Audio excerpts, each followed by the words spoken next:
solemnly swear that I will faithfully that I will faithfully fulfill my duties as as President President of the Philippines of the Philippines. July 1, 2016, agad na inilunsad ng nooy bagong halal na si Pangulong Duterte ang kanyang ipinangako noong siya'y nangangampanya pa ang pagtuksa sa droga sa loob ng 6 na buwan.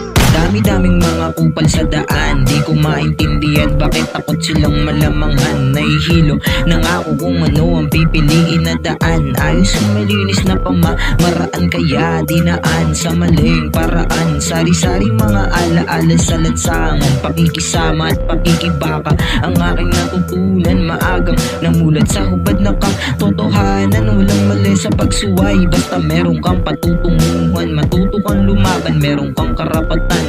Huwag kang pumayag na tapak-tapakan ka ng kapwa mo may pinaglalaban. Ano pre? Matagal pa ba yan? Ito na, malapit na.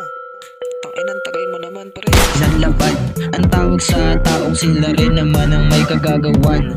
Sino ang tunay sa hindi, wala ba dyan? O nagpapanggap lang na tunay ang isang kagaya mo mangmang. Dami ko nang ang pinagdaanan mula pagkabata hanggang pagtanda.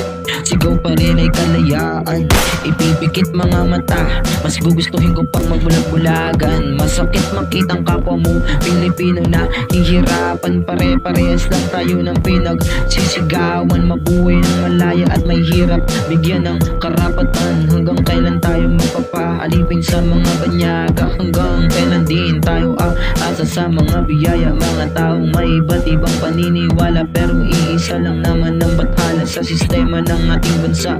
Ang hirap kumawala, mga dunong-dunungan, takot mapahiya, mga mapagbalat kayo, tama na nga.